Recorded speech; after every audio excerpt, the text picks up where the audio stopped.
I'll just introduce all the panelists and our two presenters, and we can start the session. So, welcome all for this very interesting two session. And as has been mentioned in the email, also it's two very different sectors and two very different topics. One is on health and one is on power, but they're very much connected with this common theme of using optimization based tools to address real life problems. So I welcome our panelist, Dr. Kirit Parikh, in whose honor we are having this conference. I also welcome Dr. Jyoti Parikh, our executive director, and I welcome our two presenters today, Dr. Lakshmi Raut, who currently is is an economist at the Social Security Administration in US. Earlier, he was with the associate professor, California State University, and he was also a visiting fellow from the from Yale University, and many more past academic positions he has held. Welcome, Dr. Raut. Welcome to the session, and thank you for joining us today. Our second presenter is Dr. Rajbans Talwar, and he's going to present on power sector. Dr. Talwar is an optimization specialist at STEAG in New Delhi, and we have with us today Dr. Suresh Vilangapudi, who is also a discussant for the session. Thank you all. We can now begin the session, and I request Dr. Lakshmi Raut to start his presentation.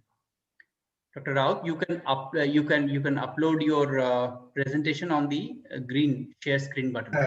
Green share button. Yeah, I see that. Okay. Okay. So I got a message from the Lahidi, one of my friends. Okay. So happy birthday, Kirit. We haven't seen each other for a long time, but it's still, at the time of Corona, I think it's still nice to have these facilities to, interact and celebrate your birthday and so on. Thanks a lot. We only wish my dear friend, your mentor, was also around. T.N. Srinivasan. Yes. Yeah, I'll be mentioning about him also anyway. So actually, Professor Parikh and I didn't cross roads on many occasions. I mean, we crossed roads on many occasions. He has worked in so many different fields, focusing mainly on public policies for India. He has also done quite a lot of optimizing models and in agriculture, in planning models, but with lots of extensions to the existing models. And I haven't worked directly with him, but I have known Parikh's work through his collaboration with my professor and mentor. Recently, he passed away, Professor T.N. Srinivasan. And also he has mentored quite a lot of my classmates and friends. And so, I was at that time, actually it was in 1980, I was living, you also left, I think in 1980. But around that time, my classmates, Rama Ghosh, you might remember, she was direct classmate and she was working with you, and there are many others. Actually, we used to discuss all those things. So at that time our knowledge of economics was not that much, but still we could see quite a lot. But I organized this TN 65th Festschrift at Yale, and you came and presented papers and with NSS Narayan. So at that time also we had some close interaction. There are other times actually. This is long back when I came to Yale. I was doing PhD. Actually, TN taught quite a lot of development courses, and one of them was also on planning models. And there, he used to be critical. He used to talk about your work with him and NSS Narayan, and also, it influenced kind of in some way my thoughts also, which I didn't realize at that time, but later actually I could see that the application of general equilibrium, for instance, that you have done things like criticize planning models because it didn't have any endogenous decision making by individuals and firms. Those are also the kind of the basis for the general equilibrium models. And when TN used to teach planning models, cost benefit analysis and so on, he used to emphasize those things. And those also, has helped me or helped us shape our minds thinking about these problems. And we believe, actually, I also work with Professor Heckman. He also, like this general equilibrium, feedback effects, and so on in these kind of public policies. And so there again, you had quite a lot of contributions.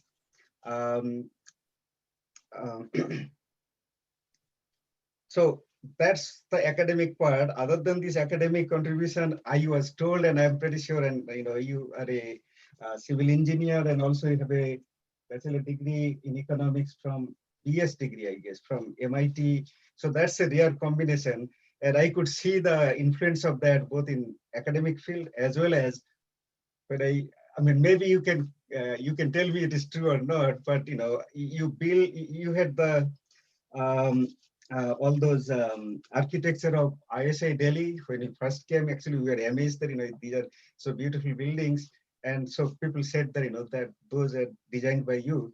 And then when I went to also IGIDR in Mumbai, they are also again we see the same thing, and that was really amazing that an economist doing also those things. So those are all different contributions that I know. There are much more, of course, I don't know. So that was my background, or that was my interaction. That was my kind of idea of Kirit. And so it's nice that that we are able to kind of interact at this time. And I hope that when I come to India, actually, your institute is in New Delhi, I guess. So, and hopefully, that we can interact more because everybody goes to New Delhi anyway. So when they go to India, so well, look forward to it. Okay. So now, should I be talking about the paper now, or? Yeah, please. You can start the presentation from that screen share. Green yeah, button. no, I got it. Yeah, I'll do that. Yeah. Yeah, you could do that.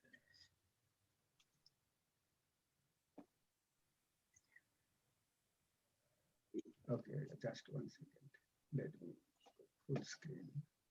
There's in the bottom. There is a share screen, green button. Yeah. You just click on that. Press that. Yeah. Yeah. Okay, so here on this side. Right. So you can see the screen, right? Yes, I can. We can see the screen. Yes. Okay, except that how come? Is there a way to? Okay. Yeah. Now you can just operate the way you operate a PPT. Pardon me? I can minimize that also, right? You can just operate it. You just like you operate a PPT. So you just go. You just okay, yeah, that I'll do. But this thing on the right, this is blocking the slides. You can minimize that. That's what I said. Yeah. Okay, and then I should be able to get back later, I guess, sometimes. Okay, right now I don't see, but you can hear me. I can. Okay. Go ahead. Actually, I think that is better to keep it there. Oh, where did it go?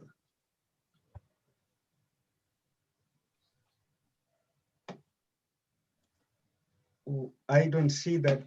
I don't. Okay, let me see. Hide video panel, meeting info. Which one do I click to bring it back? Those stop meeting info. Hide video panel. I don't get to see you people anymore. No, that's okay. That's okay. You can just keep playing. Okay, so you'll talk, right? Whenever you need, because yes. that's why I was saying that it will be nice to have that I just minimized it, but I don't see it on the bottom of the screen here. Yeah, we can hear you. You can just keep, we will talk after your presentation is over. Okay, so yeah, so then, okay. Yeah. You know, we are so used to kind of looking at people when you talk. So, okay, as you can see, the title is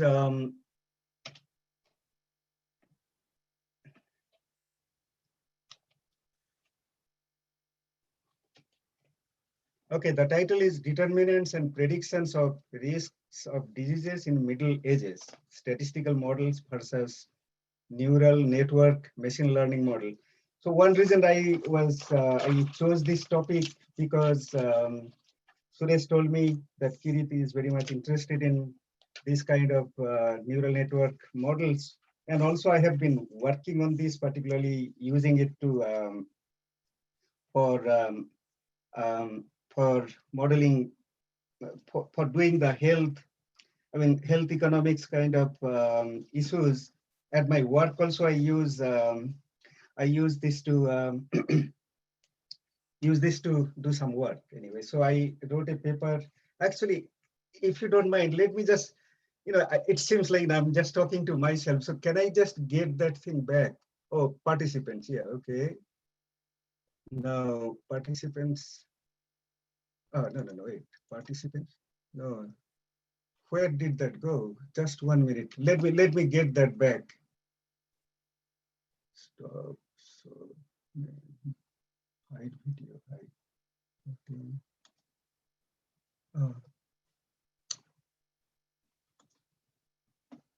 Oh.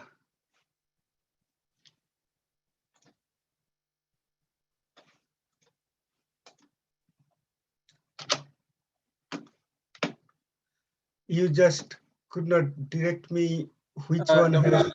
Dr. Raut, there is a panel, thumbnail, video thumbnail. So that you click on that. Thumbnail, that will be under more, right? Post or thumbnails. It will be on the view. You can see that, or standards. I only see here. Stop recording. Show names. Sir, Professor Parikh, your audio is muted here. There is a view button at the top right-hand corner. Actually, in mine there is no view. It says you have a very small view button on the corner.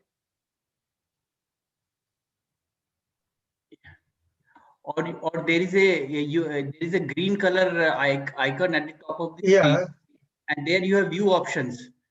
There you have video panel. Okay, video panel. So you click on that, then the panel will appear.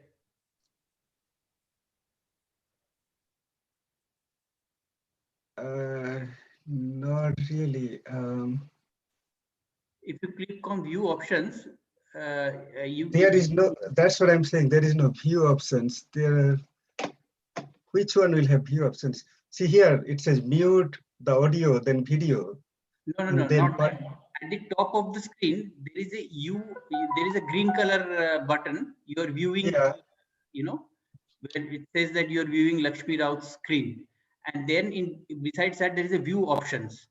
Okay? No, that's what is not there. Just a minute. Or annotate remote control. You could do.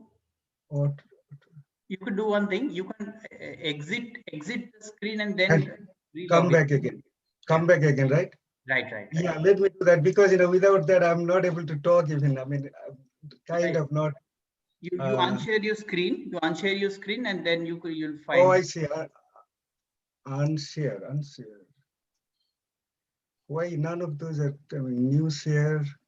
You click again on the share screen. Click again on the share screen. It will disappear. Stop sharing. Okay. Yeah, there it is. Okay. Stop sharing. Okay, that's fine.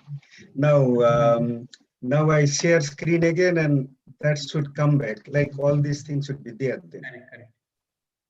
hopefully. Let's see. No, that still is gone. Yeah. Yeah. Now on the top, in the center of your screen, at the top, Yeah. you will find a show video panel. You click on that.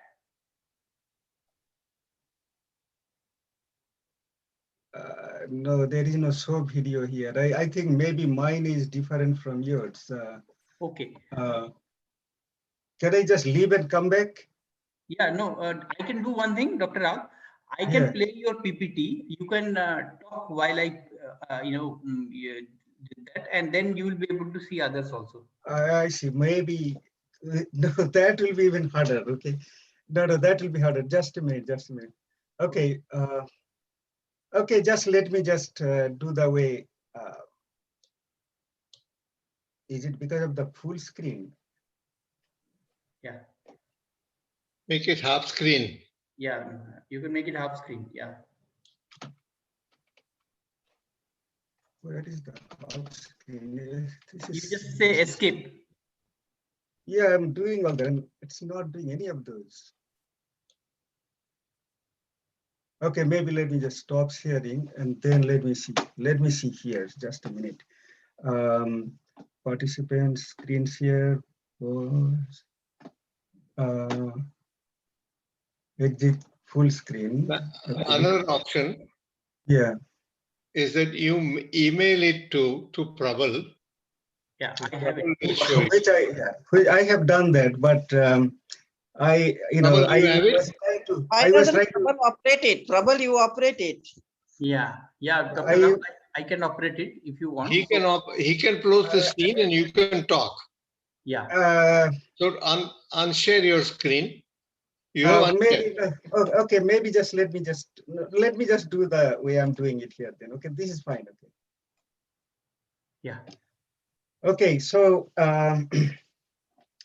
so basically this is part of the reason why I am doing this paper or presentation where I'm basically comparing statistical models with neural network machine learning models.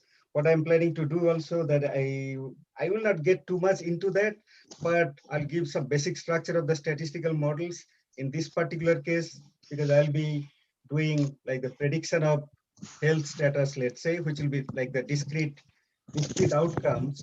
So these are for these kind of things, discrete choice models in economics we call, but here actually it will be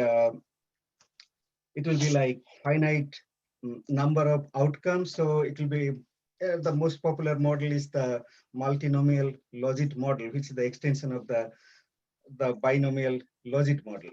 And so that will be the statistical model. I'll give some basis for that, and then this how it is programmed, how it is formulated in neural network framework, and then exactly what it is and all that. So I'll talk about those as we go on. So first, let me give some motivation for the economics problem that we are dealing here. So any of these problems, one of the things that we are trying to do here is that we are trying to model or trying to figure out, people get diseases as they get older. Some people get earlier, they become disabled, or they die also prematurely. Some others actually live longer. And so what could be what kind of factors might be behind it that lead to these kind of outcomes?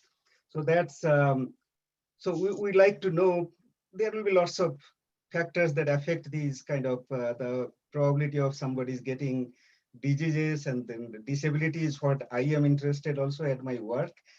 I did some paper on that also.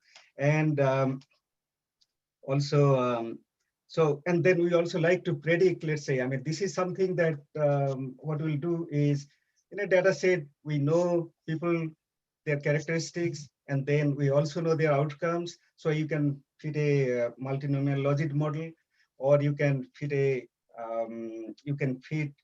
neural network model. But then other purpose would be that, there will be other people, new people for whom we only know the characteristics or the X variables, and then we like to predict them. Just to give an example, so these are also, these days actually in medical fields, these are used quite a lot. I'm thinking more like, a patient comes to a clinic with lots of problems, lots of measurements that the nurse takes those measurements. And then one should be able to kind of use these models to say, okay, this person has this much probability of having this disease or that disease. So those are the kind of predictions that we would like to know. Actually, generally what happens is that generally people like to have only one prediction, like what is the most likely disease that he or she might be having. So those predictions will be coming in that context. So the biomedical literature suggests that much of an individual's later life health outcomes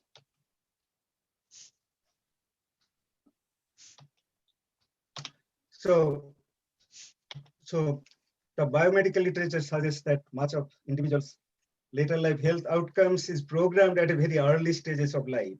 How early? Actually, there are this biology literature that says that the programming is strongly, also these are strongly modulated by the epigenetic inputs created by the environment in mother's womb at prenatal stage, and also by the environment at early postnatal ages. So that's why sometimes they say that the inequality, social inequality begins in the womb, meaning whatever happens to the child at the conception, right after the conception is very important. And it's also very important that, postnatal environments particularly are right after birth and for quite a few years. Actually, that's also very important. So those are some of these are called epigenetic things. The most important epigenetic factor is stress of any kind. So stress could be psychological, financial, social, chemical, and other significant factors are medical care, diets, smoking, substance use, and exercising. And these are important throughout life, with stronger effects imparted in early stages of life. So in this presentation, I'll use popular statistical model, as I said, multinomial Logit model, and the neural network model, particularly one type of, actually these are called machine learning models also, but the machine learning actually includes other ones, other than this neural network. So, but I'll be using the neural network model, and I'll explain what is called deep neural network model. I'll explain as I go on. So these I'll be using for the identification of important factors and prediction of the risk of various diseases for individuals at their middle ages. So for this, actually, I'll be using HRS dataset. HRS stands for Health and Retirement Survey Studies. I will not talk too much about that, but when I come to the data or the estimation and results, I'll explain a little bit at that time. So let me get into then I also like to compare their predictive powers. So these are two different types of models. So how do we compare? For statistical models, there are standard theories there one can use. But for the neural network models or the machine learning models, there are no statistical or the probabilistic structure there. So we have to see exactly how to compare them.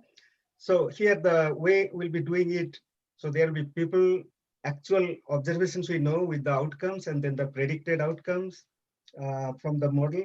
And then we'll see, I'll explain what is confusion matrix. So we'll look at the confusion matrix to see how many people are, by each of these kind of models, how many people are correctly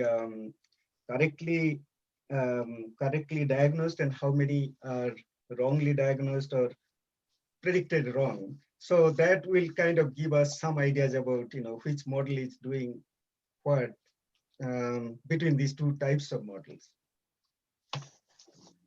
So the kind of models, as I said, I'll be having those two types of models. So in both of these models, these are the common things.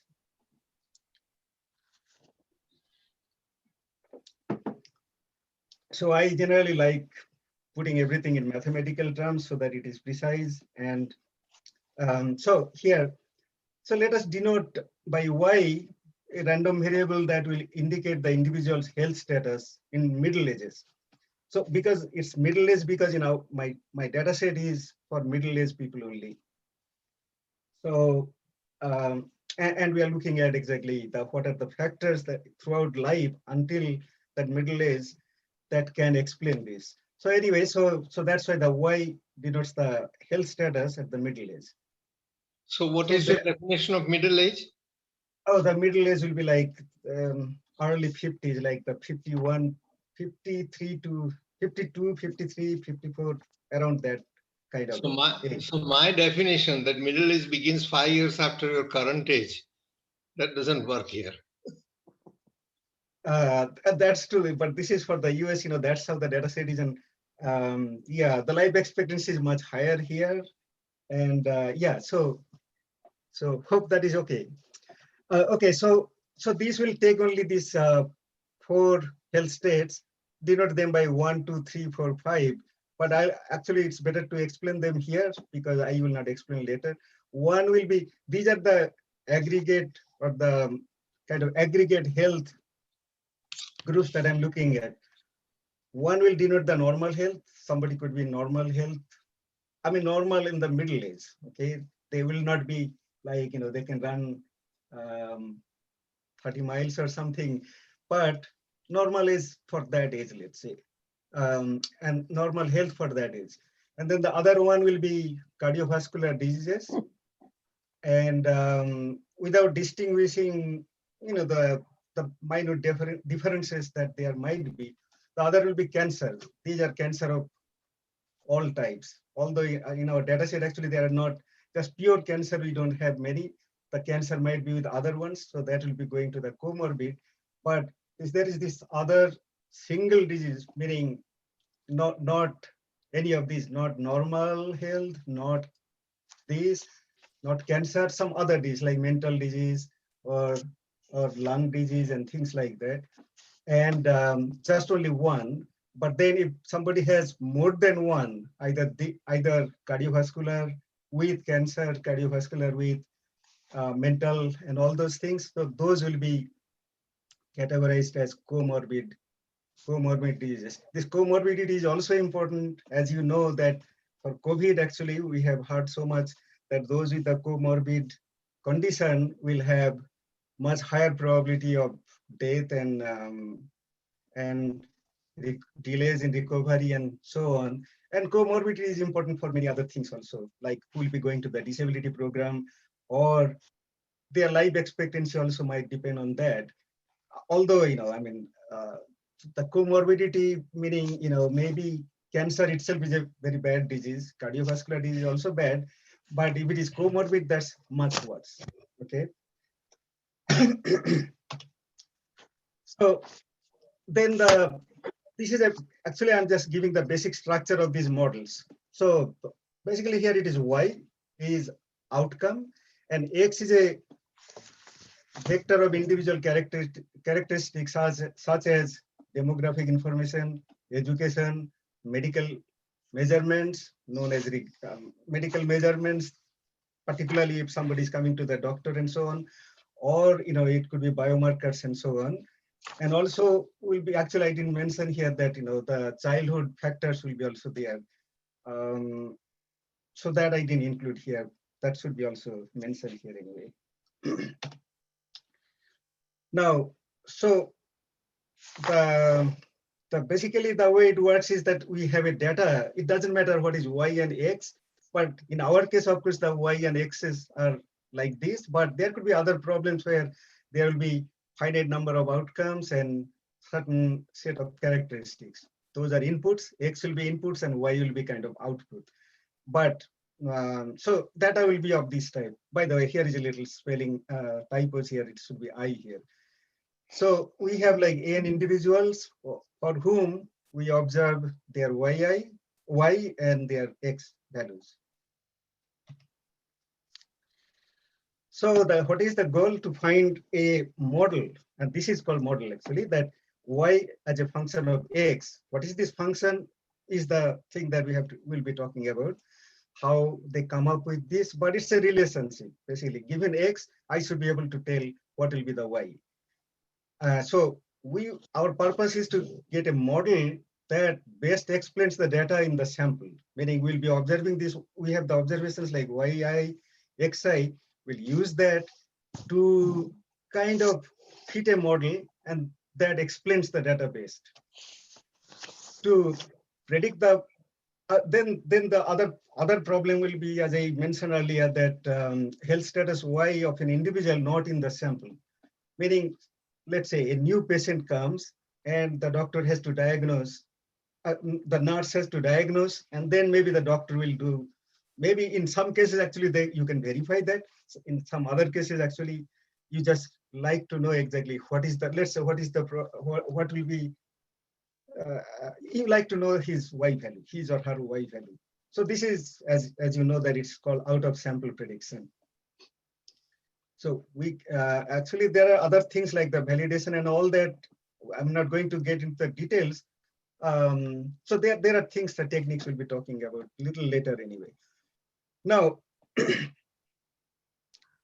so that's one part, the prediction part. The other part is that we like to know actually which of those factors in X that are most important. So this is more like a diagnosis, more like a identification of factors. Like, is it like the early health factors are much more important than maybe later health and things like that. So we like to know the basis of this particular prediction. Actually, this is also in the neural network or the machine learning literature. This is becoming also quite a lot of trend, that they just don't like the black box of this model y equals fx, and then you just give a number, or give a prediction. The doctor like to know actually which of these things the model assigned importance, so that the experts can see that, okay, yes, I think this we can believe, because it thinks that this is a biological phenomena, maybe it's very consistent with biology or any other theory, so it's probably is good. So, and in statistics, of course, you always do that, that for economic analysis, we like to know actually which of these factors are statistically significant. So that's the other part. Now, the other question will be how to judge which model is best, or how to choose between models. So that's in statistics and in machine learning, we have the similar kind of problems. So this problem is called, by the way, I'm just talking more about the methodologies here, because I'm trying to explain maybe what is the difference between the statistical model and neural network model, where the differences might be. And maybe in future, actually, what will be the direction of research, or how we can use this also, when to use what kind of models also, is something that that is kind of my topic, not so much as. I think most of the people here attending may be familiar with the statistical model, so you can really go to the model and. Yeah. So I'm coming, but still I'm still kind of giving the neural network model. Yeah, no, I'm coming to that. Yeah, but still I have to, to be able to, actually they're in the audience, actually, I have invited quite a lot of my friends. I have to explain also a little bit more so that they can also understand, let's say. I mean, yes, I know that you and Kirit and all those, you have the knowledge, but it's not that much of distraction anyway. So this problem is known as classification problem in machine learning literature. That's because these are classes like y. Y has finite number of values basically. So you are trying to predict. That's the classification problem. The other one, this y could be, by the way, probability mass function. Meaning you like to know you like to predict not just one outcome, what is the most likely. You might like to predict the probability distribution over all these, over this, the set of health statuses. Okay, so what could be probability also as well. Now there is a corresponding thing, equivalent problem called regression problem. So these are the two types of problems in machine learning literature. Basically, they deal with this. So two approaches to get a model. So first, statistical model, I'll be using the multinomial logistic regression because these are finite number of outcomes. By the way, this is a most popular, but there is also Poisson regression also is good here. The Poisson can take finite number of values. And so there are other ones also. The Logit model, they basically take to yes or no kind of situation. You can have probit, logit, and all those kind of things. But these are different class of, these are not regression models, pure regression models. These will be little different kind of, like these are called multinomial logistic regression. And the other one will be the machine learning is the other kind of models, or also known as algorithms. To, given X, you find an algorithm to produce an Y. So that's an algorithm, also known as machine learning. The machine should just give you that, let's say. So there are algorithms like multi-layer neural network, also known as deep learning model or deep neural network model. And then there are other ones also. These are also interesting and important. Tree-based methods such as CART, random forest, support vector machines. So these are the kind of techniques generally they use. But I am going to use only multinomial logic here and multi-layer neural or the deep learning model. So I'll only, explain only those two. So here, let's now come to exactly what is all these statistical models, what exactly do they do? So there they assume that Y and X, they have a joint distribution. They come from a particular joint distribution, say normal, exponential. So they are parameterized by some parameter like beta, let's say. And you should be able to compute the conditional density function in our case, because we have discrete choices here, or you can have conditional expectation, which is the regression. So basically that will be like here in this case, it will be like the conditional probability distribution, like f of y given x beta, and this will belong to a particular family. And the main assumption here is the data has been generated from this family, from a distribution in this family, except for this beta that we don't know. There is a particular beta that you like to know. But let's say if the data was originally coming from a completely different distribution, these models are not really good. It can come very close to, in terms of projection and so on. You can think of like in this whole class of models, it will choose a beta that will be like close in some distance to the data generating process, but that distance could be quite big. Whereas the neural network models are different. Actually, they can come close to the true data generating process. So it's good to keep that in mind anyway. So so the multinomial logic model, actually, it belongs to a exponential family, and with a little, actually, it could be also formulated this particular way, and that probability of what it does is the log of the probability, this ratio, probability of y. What is the probability of, let's say, y, meaning your health status taking value k, given x, take the ratio of, probability of that over this probability that, it's taking value 1. In this case, we'll be taking actually that y equals 1, meaning they are in normal health. So it's basically telling, let's say the K is the cardiovascular disease. So what is the probability of the cardiovascular disease relative to the probability of somebody's being in good health? So it models that as a function of these regressors, but this is like the linear kind of function, x prime beta. So log of this probability equals to x prime beta. From this, actually, you can derive also all these things, the individual probabilities you can derive, and you have seen that formula. But we don't need that anyway. So this is just to specify that, this is the kind of structure this has, and it has a linear structure also here. Maybe actually there are attempts to also those are called generalized additive models, where you don't have to take the linear function like this, x prime beta. You can have much more complex known functions there, and then you can estimate that. You can get better prediction, but those are not. Those are also then, you are in a way going towards machine learning kind of techniques anyway. So, okay, so this is the first. I'll give you the results based on this statistical model, and I like to talk a little bit about exactly the basic question that I was addressing about the determinants of health. What do we get? Okay, so which factors are important in these kind of models? Actually, it's we use the statistical inference to know actually which factors are statistically significant.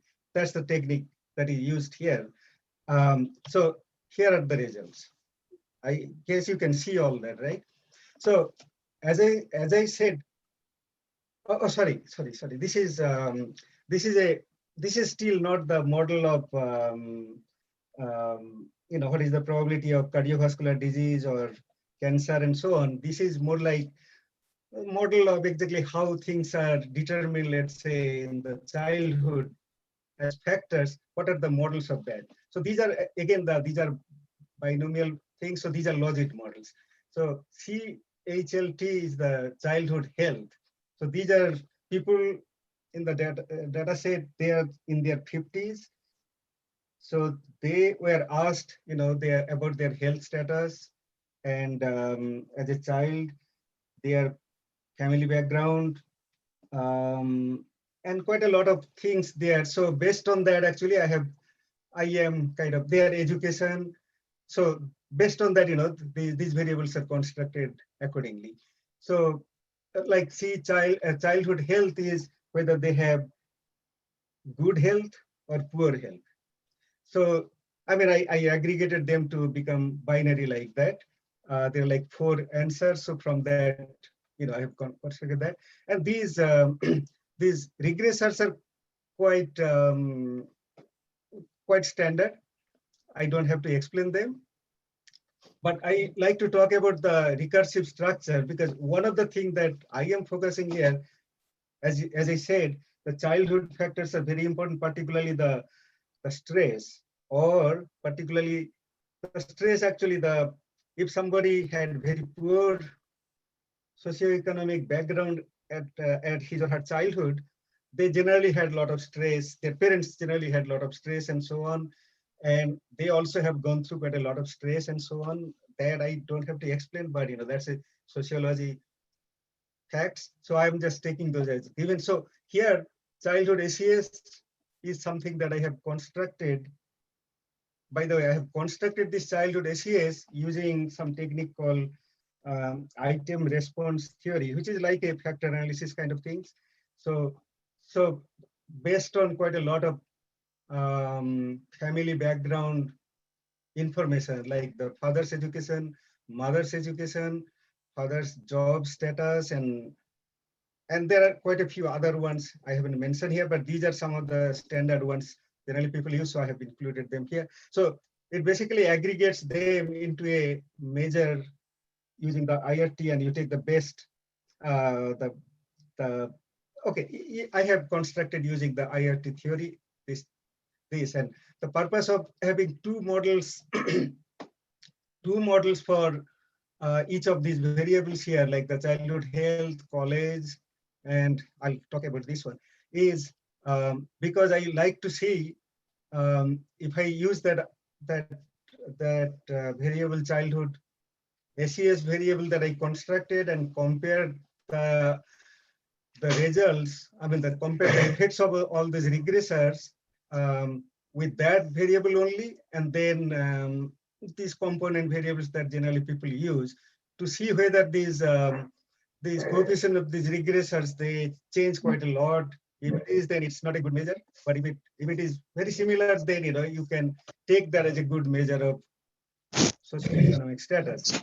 So here what you see is that childhood socioeconomic status is very important for childhood health. You can see that it's very significant. And then you can see also that white generally has better childhood health, and female, it's not significant. Those are the two things. And then you can see also that when I include these family background variables, these particular few ones, they are very similar. Now, college plus is the whether somebody has college degree and up, although in Indian context, this will be too strict education standard maybe, but this is for the US, and there is a huge literature showing that the college completion is very important for many things. So this in that vein also, I have college plus education. So if somebody is college or more, let's say, again, their childhood SES is significant, and childhood SES influences childhood health. Oh, are you guys there? Hello? Yes, we can hear you. Okay. Yeah, okay. So as you can see that childhood SES affects childhood health positively, and then that also affects college, as you can see the coefficient here. And now this other one here, these are standard results anyway, but one important part is the childhood SES influences childhood health, and then childhood health and childhood SES influence college plus, and then this initial health. This is like at the beginning, towards the beginning of like the early 50s. So what is the health status? Here I have only two aggregated here as two. One is that somebody's normal health, and or one or more diseases. So these are more like the probability of normal health. Again, you'll see that childhood SES is also important, and so is childhood health and college. So childhood health has important information. Childhood SES has important, strong effect on all these things, particularly the health in the early middle age. Now, this is about the general kind of disease or no disease. Now let's come to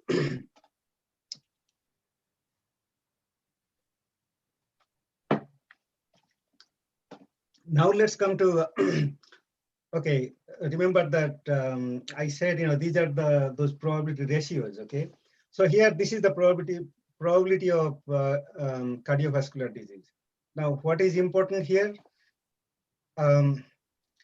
So these are the variables, okay? So let me explain first what are these variables a little bit. White, female, childhood SES, I already explained. Childhood health, I already explained. College plus, I explained. BMI is the BMI. If it is greater than 25, then they are categorized as high. This is the standard generally in the empirical literature. People use that. So I have that binary. I have the numbers also, but I use that binary. So here I can see, and then there are these other ones. CESD is it's a measure of stress, tension, or depression, and so on. There is a scale called CESD scale. So I have used those numbers. I have standardized them. And then cognitive score, this is cognitive score. There are certain tests that they applied on individuals to see their cognitive scores. More like, maybe they will be told, let's say 50 numbers or 20 numbers, and then you'll be how many of those you can recall and things like that, or whether you can remember the telephone number, this and that, all sorts of tests that they have to, measure this cognitive score. So that's there. And then the other two these are behavioral. Whether somebody speaks. मैंने उसको कहा था ले आना कहा था लेके आना भूल गया Say that again. Ma'am, no, I think ma'am's mic is on. Oh, sorry. Oh, okay. Yeah, okay. मैं थोड़ा samajhtu. I understand Hindi a little bit, but I cannot speak in Hindi that much. Okay, if it is not necessary. Okay, so anyway, so now smoking is also, it's a very important factor. Actually, this is one research that I'm presenting here. I have another research where I have shown also that smoking, exercising, these are important. Exercising is more like, you know, if they do 3 or more times, kind of little vigorous exercise regularly. So as you can see that, you know, for cardiovascular disease, BMI is supposed to be important, and that's becoming significant here. And white has less incidence of incidence of cardiovascular disease and so on. Okay, you can see the BMI is the most important here. Now for cancer, unfortunately, this model here is not that good. It's only saying that females have much higher likelihood of having cancer compared to their having normal health. So, and then this other, we can see that there are quite a lot of smoking has importance, and then BMI is important, CSD, the stress and tension, that's very important, and so on. And for comorbid, again, I mean, pretty much all of them are important. Now the negative meaning, you know, if the childhood health was very poor, okay, if it goes to 1, from poor to rich, let's say, meaning if somebody's childhood health was good, then the probability of his getting these kind of diseases, comorbid disease or the other diseases, will be lower. That's kind of expected. And yeah, but this gives you the numbers also. So you can see that, you know, so these are the predictions from multinomial Logit models. Now, one positive thing about, I'm not going to talk about exactly what is AIC and so on. You know, there are other statistics also. There are R-square. I didn't get a chance to calculate those, but one can calculate those. But, you know, right now, actually, the significance. The one thing that I want to point out is that these statistical models using the statistical theory can tell you which of these, you know, to identification of factors is very much easier here. You know, just you look at those which are very significant. Whereas this is a thing that neural network model doesn't have a theory or a good theory to do that. And particularly for this multinomial case, I will argue that, you know, there are some research going on, they are not adequate enough. So here I can, as you can see, that for different diseases, different factors are important.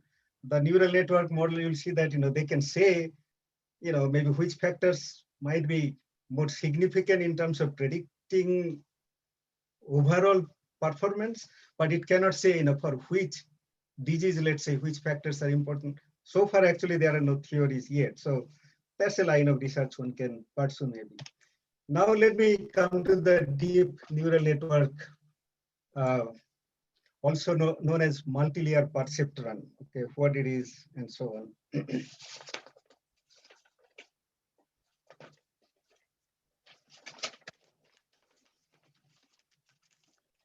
So neural network is a highly parameterized. Okay, earlier also, you know, those were parameterized by beta, as I mentioned. Okay, and generally those betas are not too many. You know, those are pretty much like those number of variables, that number of inputs that you have. Beta dimension of beta will be pretty much that, or if you have non-linear, you might be having a little bit more.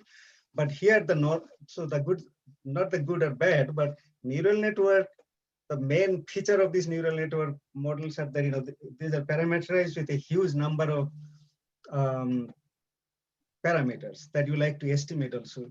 So, but the neural network is a highly parameterized, also known as universal function approximator, and they are also of the form y.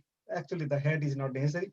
Y equals f of x w. There I said beta, and here it is w.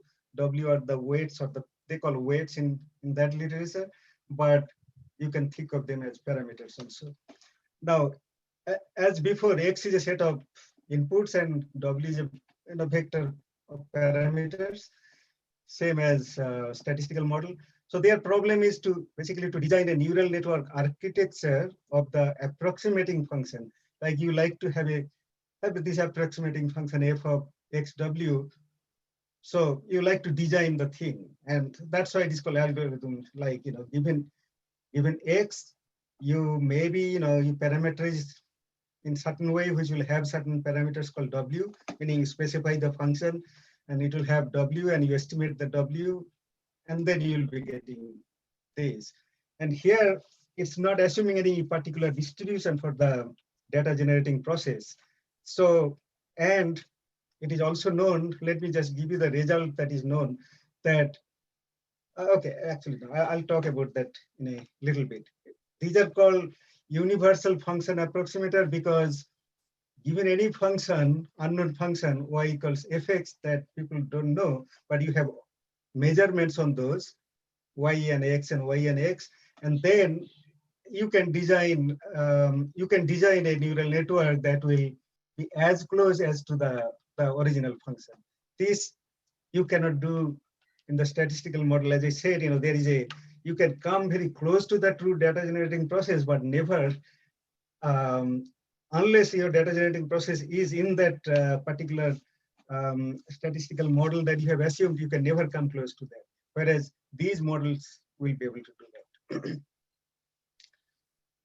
So here, something called learning algorithm to learn the parameters, basically about these parameters W. Those are called the learning algorithms to learn about the W. And then we can use the trained network, meaning, like this. After you get this W, you can use that to predict Y given X.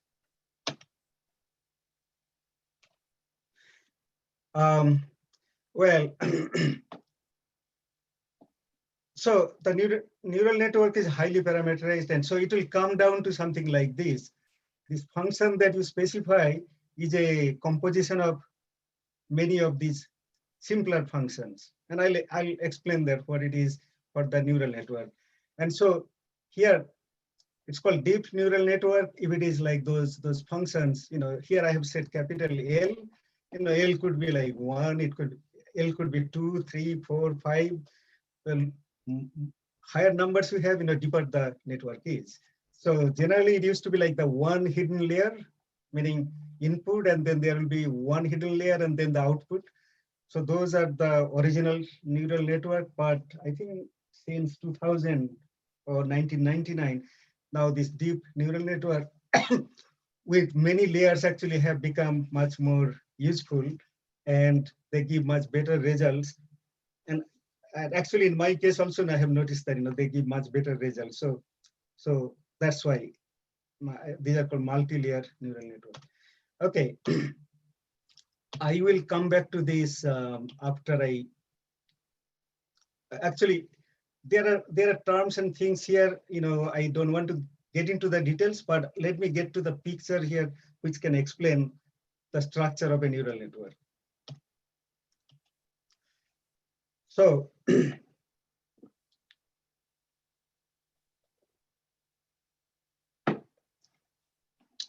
this is neural network architecture here with one hidden layer.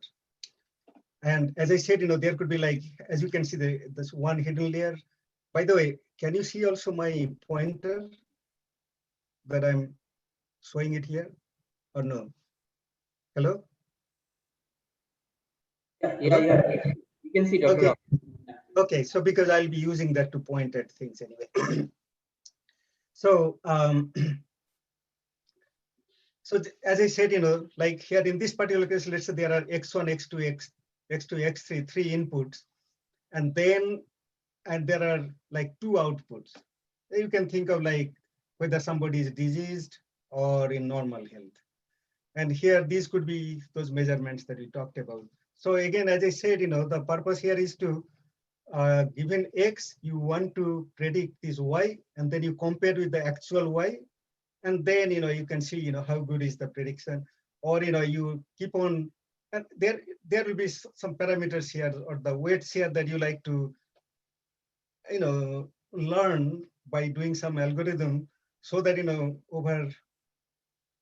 after learning it for a long time, your predicted values will be close to the actual values. Okay, so the structure here it's important or interesting to see the structure here. So this particular structure is what is used in the neural network. So as I said, for each of these inputs, these are also these are called neurons. Okay, these are the input neurons. This is the hidden layer neurons, and these will be the output neurons. Okay, and then you'll be comparing with the actual. So in these neurons, actually, that what it does, it sends some. Okay, so it aggregates with these weights. These W11, W112, like from the first input. Let's say you'll be having these weights. Let's say there will be. So there are from one. Sorry. Okay. Let me put it this way. So to go to the first hidden layer neuron, these X1, X2, and X3, there will be like 3 signals will be going to these neurons. So there will be like 3 of those weights. These are the 3 weights. So with those 3 weights, you aggregate them with some these weights. As I said, these are the weights, and this is a constant weight called bias. So you aggregate them in a linear way. Okay, so this is the structure of the neural network in a linear way, and then you squash them. This is called sigma. One is called activation function. This basically, they could be very dispersed, like 100, 200 or something when you aggregate them, but you squash them into smaller interval like 0 to 1, 0 to 1, generally 0 to 1, using quite a lot of activation functions. So that will be like, given these will kind of, again, send a signal by doing this process, okay? A signal to the next level of neurons. So here it will be like A11. This one will be sending A11, this signal to the next one. And you again, you do it for all these things, and then all these will be sending to signals to these, and then you aggregate there also, same way, like here I'm showing it. That will be your Y1 hat that you predict. And then, yeah. So then there, basically then you specify a loss function. It could be the probability distribution, or it could be like the Y, in the regression case, you'll be looking at the difference between the predicted and observed, and then you minimize the square. The difference will be the error, so you minimize the error to decide these weights. Now the good thing about, or the nice thing about multi-layer neural network is that there is an algorithm that can be used to calculate these weights very efficiently. It's called going forward and backward, and I'm not going to explain that. That will take a long time anyway. And I don't have even I didn't even put those formulas here because they are a little complicated anyway. So, but you can understand, you can read up, or we can talk about it if you are much more interested in that. So this is the structure of this. This particular graph is basically corresponds to these 2 layers like this. There are W1 and W2 that I mentioned there, and your function approximator is of this particular structure, particular type, and that can be written is this particular way.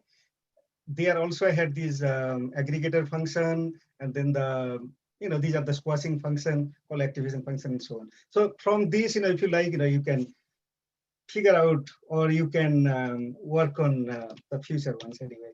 So now we like to see exactly how do you get predictive accuracies. First, I will show you the predictive accuracies from the multinomial logistic regression model and this neural network model, so that you can see which one is what, why people are crazy about neural network as far as prediction is concerned. So now let me explain what is this confusion matrix. So here for each individual, they will be either normal, will have cardiovascular disease, cancer, other or comorbid. So that those are the actual observation. And then, so take a person and take his or her X values, and then they will have a observed Y value, which will be one of these values, and they will have the predicted values, which will be again one of these 5 values here. Okay, so how many of the people who are normal have been predicted as normal goes here? Okay, similarly, normal but predicted as cardiovascular will be going in this color, this element here, and so on. Now, as you can see that here, you can see that that out of here is the total. Out of 2,752 people, 2017 were predicted. By the way, this is I'm talking actually at this point the logistic model. The model could be also used to predict that. It's very easy to formulate that anyway. So here you'll be, its predictions is like that. These are numbers, so it might be a little harder to grasp. So let me go to the percent in the percent term, how they explained. So here in terms of percent, you can see that 73% normal people have been predicted normal. Now, cardiovascular, only 14% correct. And then cancer, 0, meaning it predicted pretty much 0. And other, only 0.88%, very low.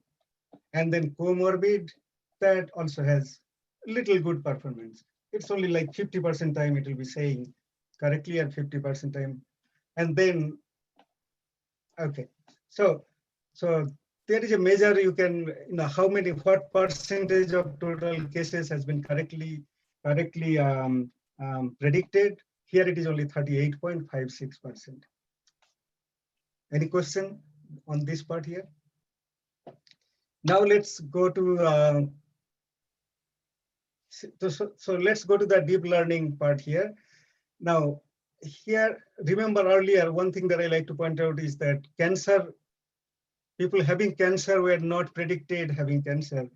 So that was basically that this was 0 here, okay? But here at least 46%, 46 out of 114, 46 of them were correctly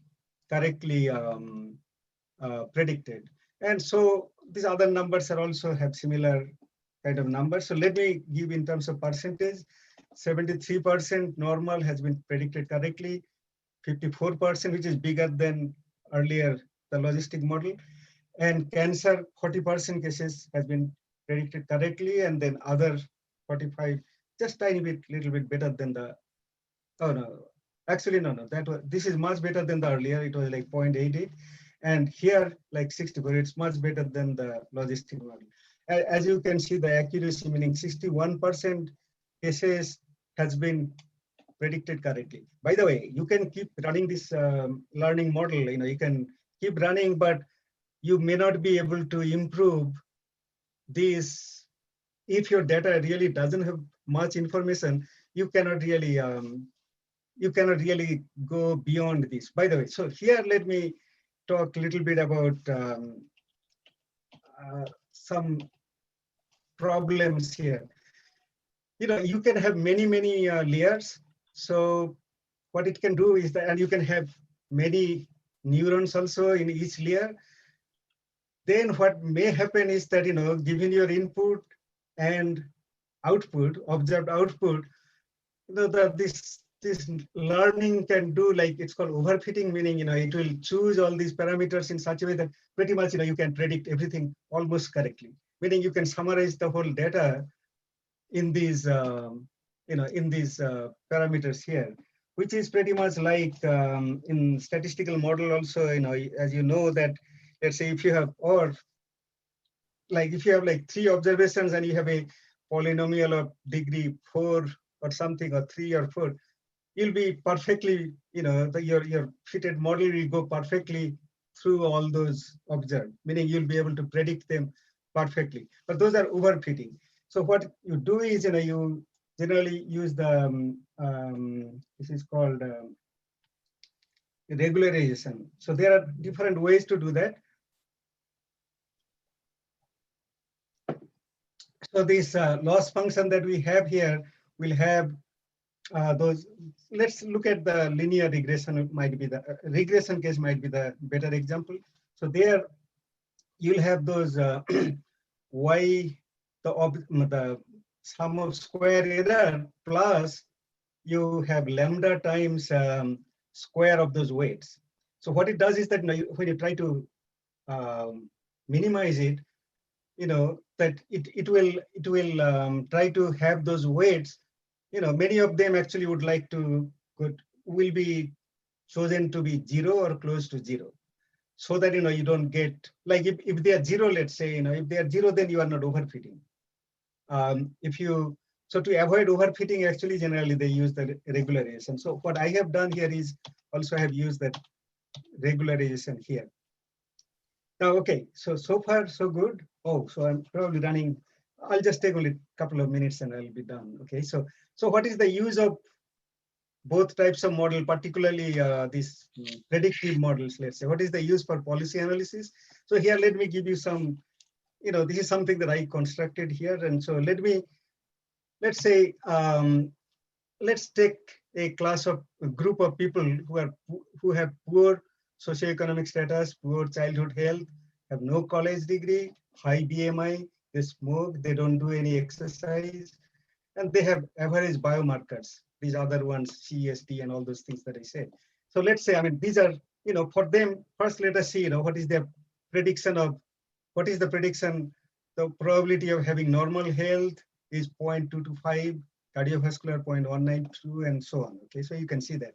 Now let's say introduce a social policy of help the children or help those people to become so that have good school, maybe improve the healthcare and so on for the disadvantaged children and disadvantaged people. So then let's say you get their. I'm not talking about how much it will cost, but let's say you will be able to convert or you'll turn a person like this to a person like this, let's say, where they will have good health, a good childhood SES, good health, and college. By the way, if you have the college, then your childhood SES will automatically, their children's childhood SES will automatically improve. So college is one of the very important one. And then you still keep those high BMI and everything else same. And then you can see how much improvement you get for the probability of having normal health. You can see that, they increased. This is using the Logit model, by the way. So they increased, and cardiovascular disease, by the way, here, given the model, there are positive, insignificant positive coefficient there. So it basically saying that it's increasing it. So cardiovascular for this group actually is higher than the other group. Anyway, so it will increase. The cancer probability has reduced, and also type 3 I'm going to talk about. So basically these other ones, there are improvements you can see, and you can use that to kind of decide what kind of policies can be useful. You can do a quantitative analysis. Now this is a typo here, it should be type 3. Now suppose you have, these are good, they have the type 2 kind of characteristics. Now let's say also they don't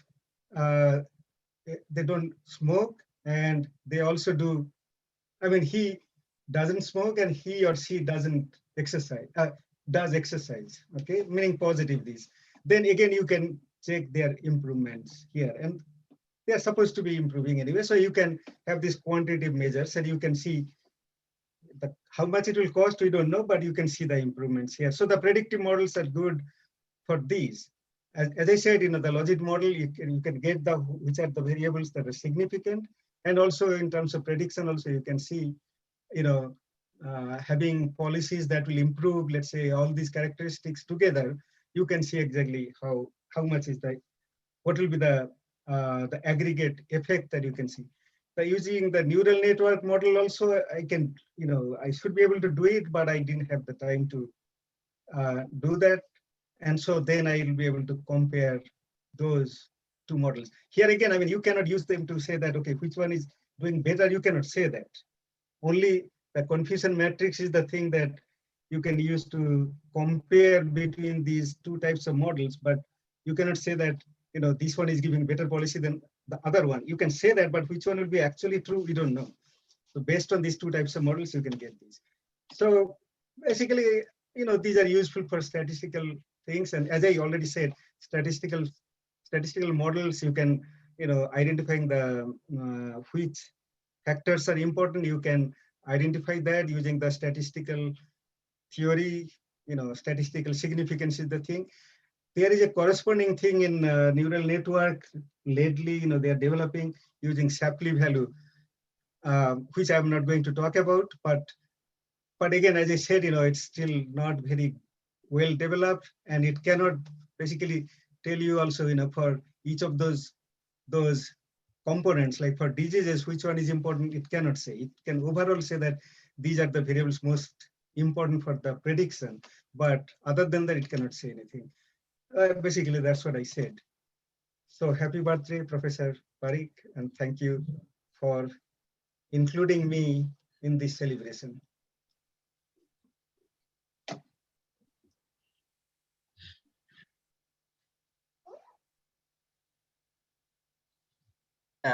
Thank you, Dr. Raut. Thank you for the presentation. And I would now invite panelists, Dr. Parikh and others to pose questions on the basis of his presentation. However, we should be a little quick because we are running late for this second presentation. Professor Parikh, you have some comments. Yeah, I will have really very few comments here. I mean, one of the things is this is an interesting problem to pose because the two methods are used differently, and economists are almost concerned whether they should do more neural network type work or multinomial logistic function type approach to have. And I think here the paper shows what are the involved issues. And I think it's interesting to see that that the logistic function does not perform in terms of prediction as much as value as this. But one would like to see if what is the function or what probability or functioning, what is the how well these models compare for out of sample predictions. So suppose you had used only half the sample and then it tried to predict the other half. Yeah, no, that's a good point. That's a good point. That's actually, that is, finally, I like to do that, but I haven't done that actually. Yeah, that's the ultimate goal actually, to do that. Without that, actually, it's not good. Statistical model should be okay, but that's a very good point. I have the whole, as I said, I have done this for another paper. I was doing in a hurry, so I was just trying to see, within the sample, how the neural network is doing. And I can assure you that in out of sample, the performance will be not 61% that I have shown here. It will be probably a little better than maybe 38% for the multinomial logic, but that is something to be checked anyway. Yeah, go ahead. Good. And yeah, so you have some more questions or something? No, that's fine. That's enough. Yeah. Any more questions from Dr. Jyoti Parikh and Dr. Suresh Virangapuri? So you have Just thought that these are state variables. There's nothing you can do about whether you are white or female or a male, or whether you were a child, what happened to your to you during childhood. So smoking and exercise are the only control variables. So maybe one could put some more public health policy variables later on. And No, those are the policy variables also. The childhood socioeconomic status, childhood health, they have the policy implications like the schooling. Yeah, they for disadvantaged and health for disadvantaged. For the new growing children, yes, but those who are already, so yeah, it is policy for those people, but for people like Yes, no, the I rest got of it. Yeah, the yeah, I population. got that. Yeah. Yeah. Uh, uh, Dr. Suresh, Oh, do yeah, you? that's all. Yeah. Yeah. Uh, I will be back in a few minutes. Huh? Thank you. Thank you. It was very good. Thank you very much. Right. Thank you. Dr. Suresh, you have some points or comments on Dr. Lakshmi's presentation?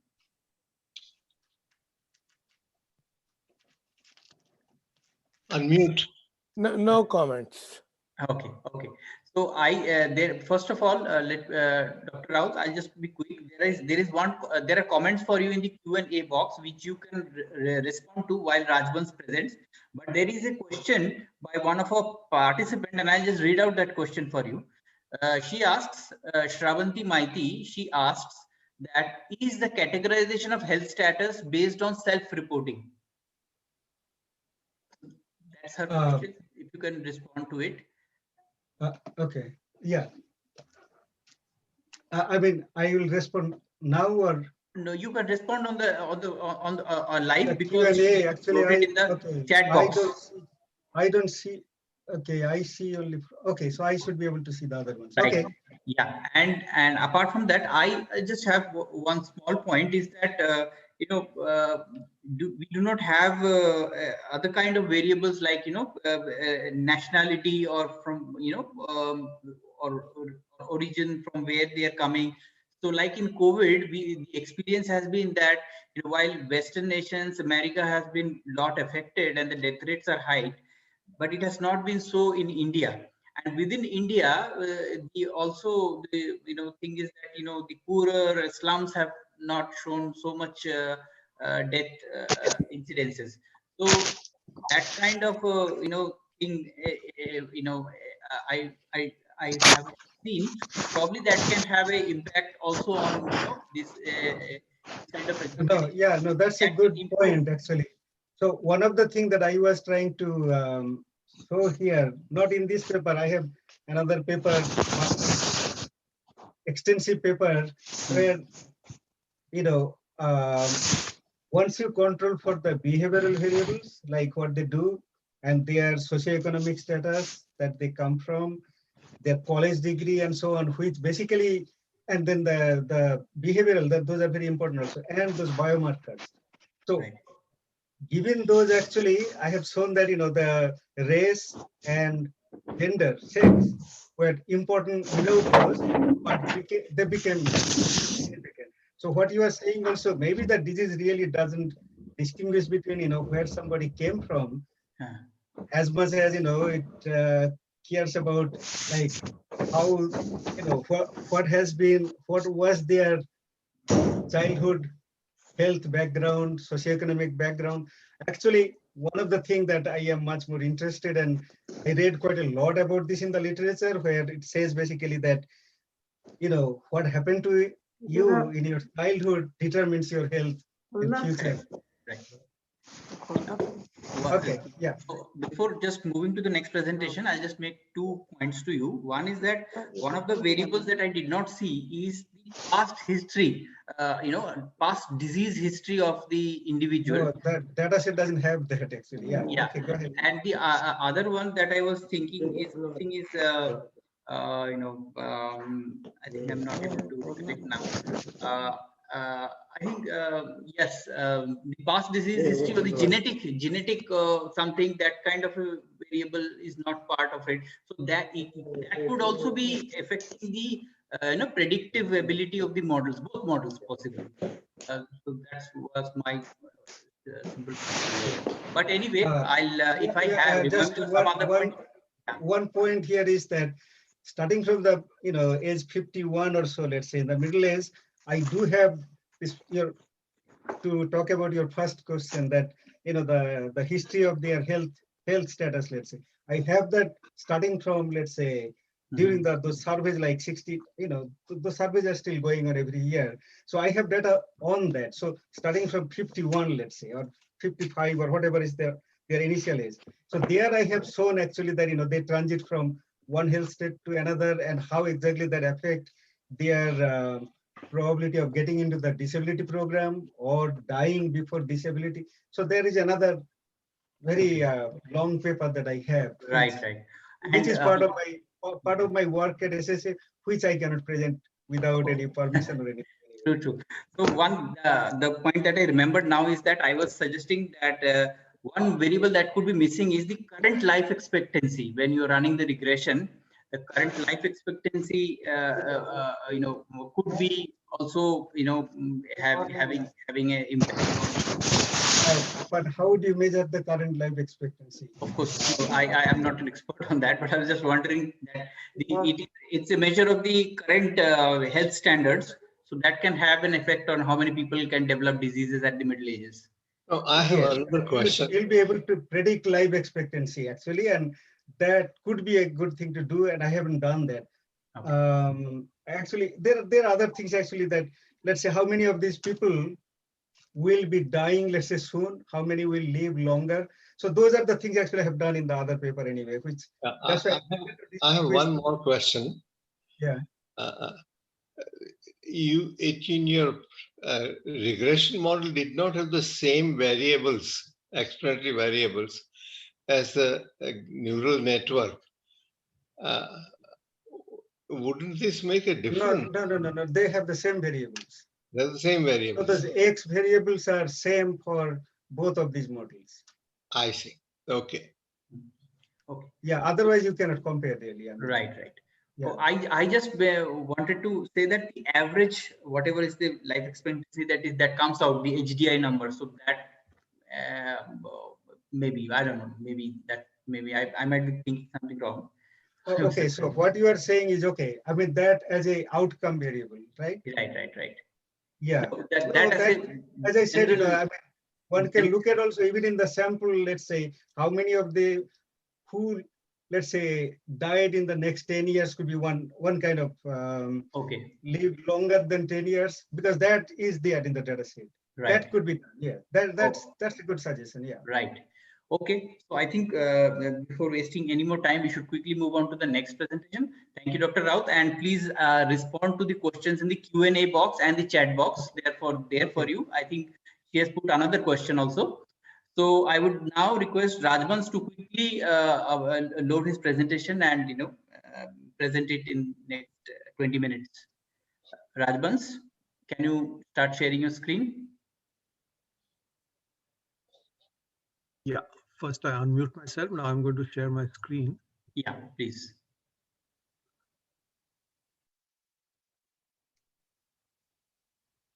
So is it visible? Yeah. Yeah. Yes. Good evening, Dr. Parikh. I'm honored to be part of this extended celebration. I am also connected to ISI from 1971, when I first learned quantitative methods and optimization techniques. Later in my professional life, I discovered that my professional mojo lies in optimization. Over the decades, of course, I have followed the work of Professor Parikh, but not had the opportunity to interact with him. He has been very active in the policy sphere. My work has been more from the operational side to deal with, how to, like what I'm going to present, how do you operate within an environment that is created by policy measures. So this is I'm presenting over here ongoing work, which was started nearly 10 years ago, and currently with the emphasis on flexibilization, it has gained there are some new aspects and there is new challenges, which I will present briefly in my presentation. One sec, why does it not move to the next slide? Okay, is the second slide visible? Yeah. Okay, so this is broadly the content of my presentation. It starts with the data archiving, online data archiving in a power plant, and what use can be made of that data to arrive at better operating decisions. And in that, I will describe the work done up to recently, before flexibilization became a big issue for power plants. And then, of course, briefly touch on flexibilization and what it entails for power plants. And then finally, the reporting on the work, which I'm currently doing. It is a work in progress, so this is more like a progress report on that work. I am hoping to complete this work and write up a detailed paper on these issues in the next few months. So what does archiving of data entail? Firstly, you have your power plant distributed control system, the DCS. So you are collecting operational data from all areas of a power plant. But there are a lot of issues with this data about missing values, about malfunctioning sensors, etc. So in the archiving, what you do is you clean up the data, you analyze it to optimize unit operations. So over the years, this has led to something called a performance analysis, diagnosis and optimization system. Our company had actually, STEAG that is, had started, this was a requirement of our, the big public sector power generating company, NTPC, but now it has become a commonly accepted term for this kind of data archiving and analysis. So once you have this kind of data, then beyond that, beyond the past performance, what further use can be made? Now, the PARDO system is meant for at the unit level. So the first step is to provide optimum set points for each unit. And these are provided in the form of operating, pressure, temperature, etc., to the operator as a measure, a comparison between the actual current values and what could be the optimum values. These are all in a recommendatory or in a what shall I say, in a mode that it's not a closed loop system. It is just a recommendation to the operator. From that, once you have optimum set points for the individual units in a power station, the next question is that how can you optimize the station level performance. So the work I'm going to present here is at the station level. Once you have PARDO-like system in a power plant, what next can you do? So this is the broad layout of the system. There's a data management system, which is the core, and you have visualization for the user. And then Epsilon is a proprietary first principles thermodynamic model, which is able to simulate the performance of the power plant at provide answers very quickly. So this is the core of the data management system that provides to the user optimum set points at the unit level. And then, of course, there are reporting, etc. What we have added over the years is the station scheduling module, which is doing the optimization of, it is providing the optimum set points for the units of a power plant. So here we have a schematic diagram where we are looking at, we have a load set point. These are stations that are operating in the regulatory framework. Their schedules are being determined by the relevant load dispatch centers. And the question is that there is a set point for the station, which is the total schedule generation. what should be the load of each unit so that the total station set point can be met. So we set this up as an optimization problem, which is to determine the margin between revenue from the units that you are exporting to the grid and the fuel cost of generation, considering the optimum ramping up and ramping down of individual units. The application itself looks like this. So the Pardo system in each unit is providing you the heat rate at different loads based on the current calorific value of the coal. And this is the major input from the Pardo system into a mixed integer linear program, which determines the optimum set points of the station. I'm not going to present the detailed equations and variables, etc. I'm just providing an overview. All that will be, and the details would be presented in the paper. So there are economic inputs like the fuel cost and the price, that is, the energy charge, because it's a short-term decision support model. So we provide, we are using what is the energy charge, which is for each station. At each station, it is determined by the relevant regulatory commission.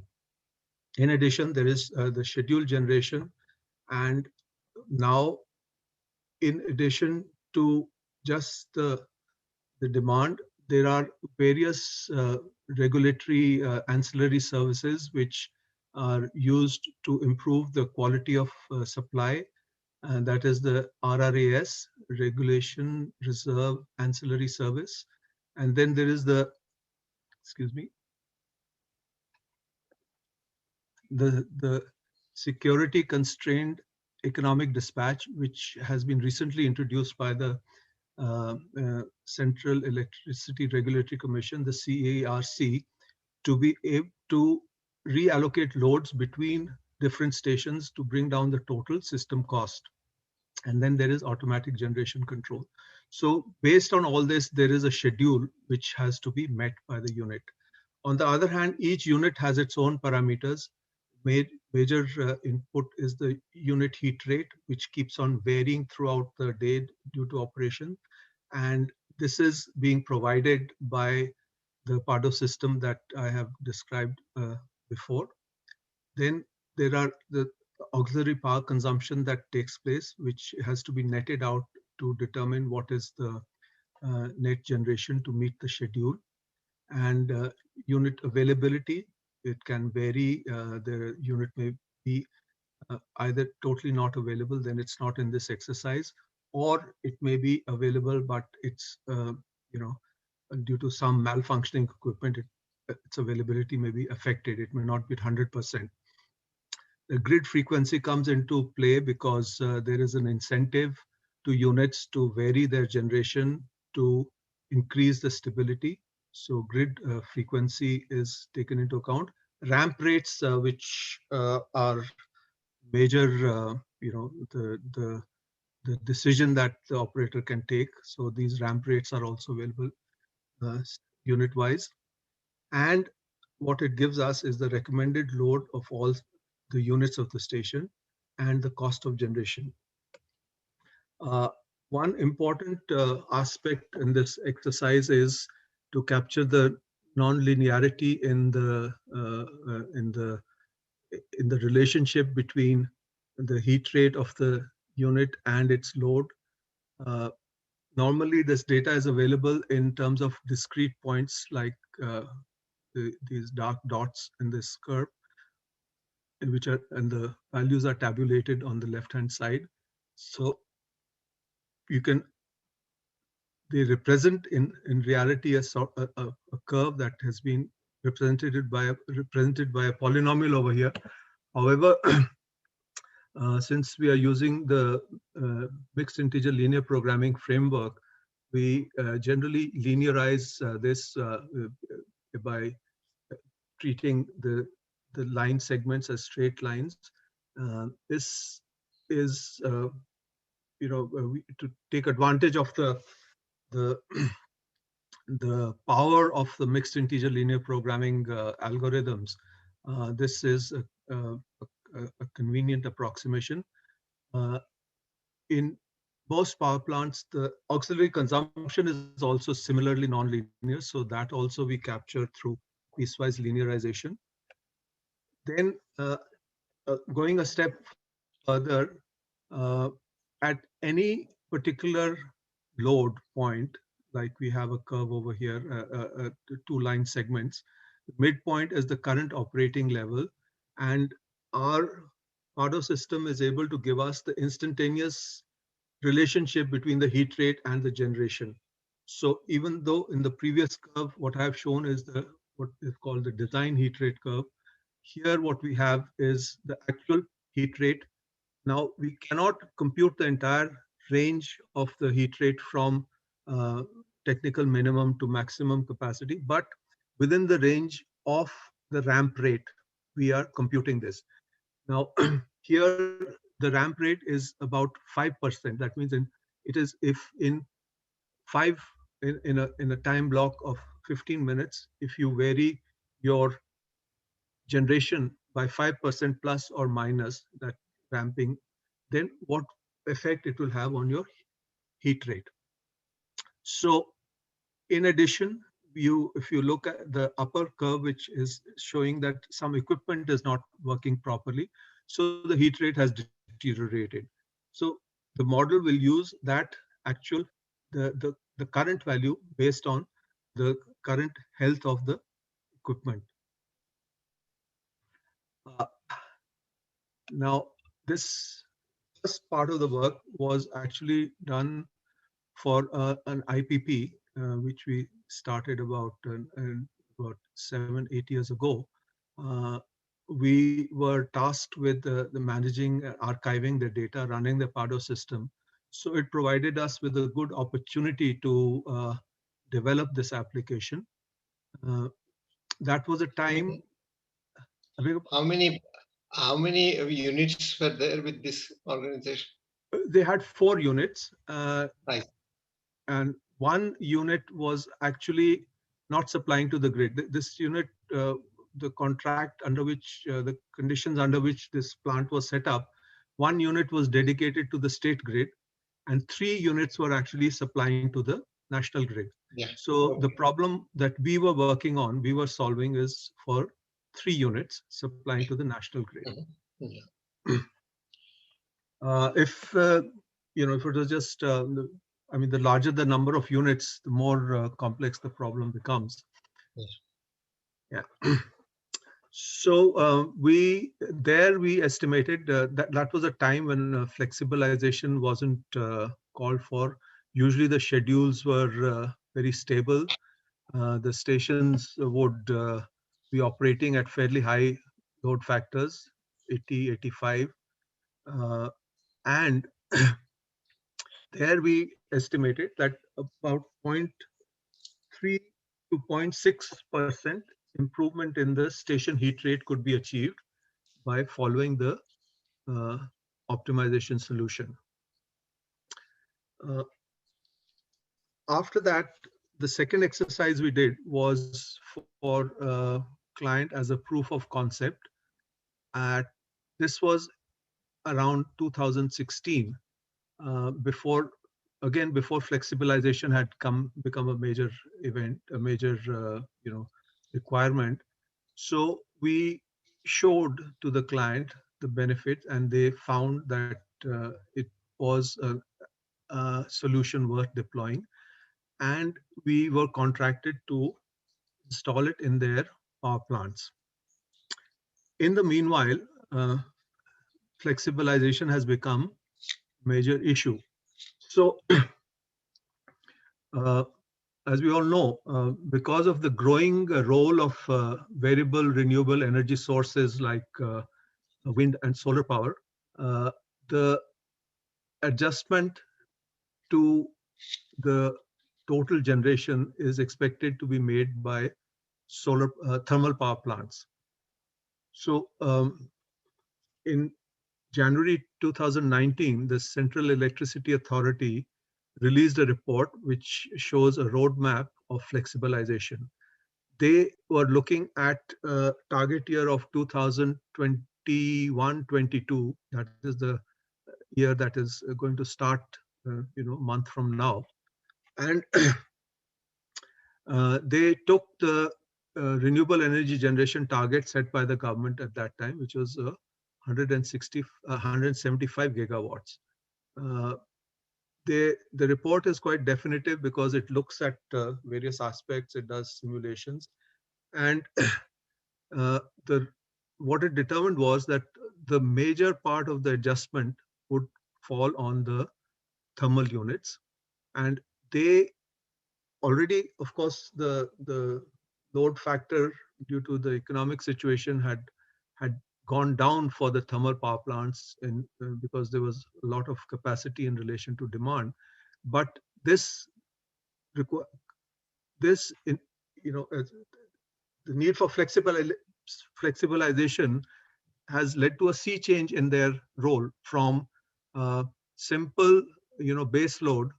You could have switched off a station and running base load. Now, through the day, the units have to operate and operate very highly flexibly. So, these two major impacts are the useful life of equipment and the increase in the heat rate. The CEA report it carries a lot of data for studies that were done on the impact of varying levels of operation of the plant on the heat rate and on the cost of frequent startups and shutdowns, etc. So the solutions are broadly, improvement in thermal units to enhance their flexibility.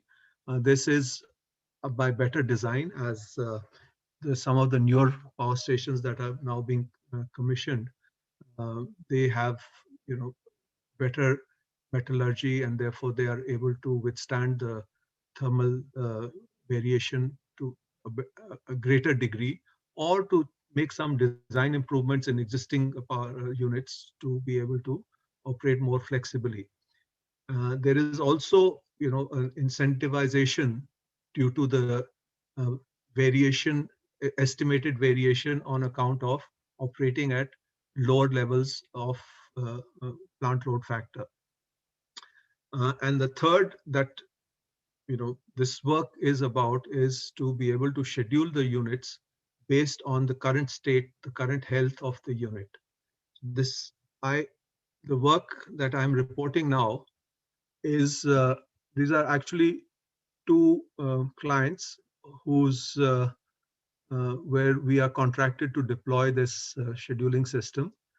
The first, I'm anonymized because their schedule generation is of course public information, but their other performance data is confidential, so I've just anonymized it. The first station is operating in a state grid, and you can see a typical schedule which has very little variations, not a very sharp peak, but the second station is operating under the flexibilization scheme, and you can see how drastically the load is varying. It starts the day at 55%, which is the technical minimum load. It goes up to 100%. It again, middle of the day, it comes down. Again, it goes to 100%. It comes down again somewhere between 60 and 80%. And again, for the evening peak, it again shoots up. So in both these cases, this is a work in progress. We were in fact supposed to have meetings with both clients earlier in this week, but they've been postponed because station A is the one unit is down, and station B also, it is a station with 3 units. One unit is down. So the discussion on this work is likely to be held as soon as the third unit is also become operational. Now, what does it mean, this load for computations of some of the basic data? Here, again, it's station A and station B. If you look, there are the measured heat rate, which is being measured by the Pardo system, and which is the orange colored or reddish dot. And then the blue dot is showing the optimized heat rate, which is after allocating the load between the units involved by reallocating the load, depending on the health of the units at a particular point of time. Now, as you can see, that there are periods when there are no, the calculations is not there. This is partly because the ramping of the station is not allowing the simulation software to be able to estimate the heat rate. Now, it's interesting to see how different A and B are. In B, wherever there is ramping, very rapid ramping, the calculation is not working. So to provide a solution, we have some rules by which we make an approximation. But this is an area where we are working on. One aspect of very rapid ramping, which was not touched upon in the CEA report, is the fact that the rate of ramping itself affects the heat rate. So what the CEA report has presented is the heat rate at different load levels, but it does not capture this aspect of the rate of ramping affecting the heat rate. Our team of engineers is working on this, and we should be able to make this work. And I'm expecting that, with the next 2-3 months, we should be able to complete this work, and then, I would be able to report it in my paper. So what the work up to now means, linearization of nonlinear relationships, that plays a very important role. Our experience shows that this method allows us to very rapidly solve this problem, because we are trying to provide a solution in real time to the operator. So solution time has to be very fast, and we find that linearization of nonlinear relationships through the use of integer variables is a very effective way. The other aspect is that such an exercise depends crucially on a Pardo-like system where operational data is archived, analyzed, and provided to the optimizer. When it comes to the software, our first round of work we had done with the well-known modeling language GAMS, and we were solving the model with Gurobi solver. It was one of the earlier versions of Gurobi at that time, and it worked quite well. The client at that time wanted a solution for the entire day because schedules are fairly stable. So they were looking at, a rolling schedule of 96 time blocks of 15 minutes each. What I have shown you now, the work that we are presently doing, is two very extreme cases. Both are in works in progress. A station with a very stable schedule and a station whose schedule shows very rapid cycling. So what are the new problems that flexibilization has posed for us? One is, of course, the fact that the calculation of the unit's performance during the very rapid ramping up or down needs to be streamlined. That is a problem area that we are trying to deal with. Then, whereas earlier clients were looking at a rolling time block of a time frame of 24 hours, now with very rapid changes in the schedule due to the RRAS and the SCED, the time window for which the client is looking for a solution is only maximum 3 to 4 time blocks, let us say up to 1 hour. They feel that the schedule is so prone to changing that it doesn't make any sense to provide a solution. So that makes the modeling task easier. Then what it has brought out more, emphatically is the role of timely data inputs. The schedule comes in at almost the very last minute. The operator needs to know at least 5 minutes before a time block starts, what is he expected to do in the next 15 minutes.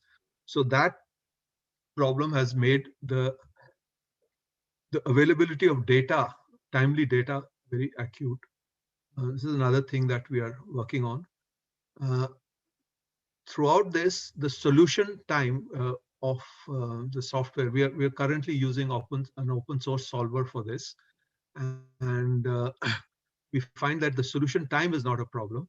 We will be able to provide a solution, but the timeliness of data inputs and the presenting of the results, these are the concerns that we are addressing. These are, well, this is the background material, what I have mentioned earlier. This is the roadmap that was prepared by the CEA, which has formed the basis of all discussions on flexibilization since 2019. The problem that the model is actually a very well-known formulation. It's called the unit commitment model. It is more elaborate in some ways, and it's simple in another way. Our first round of exercise was actually the one that we did for our the first client.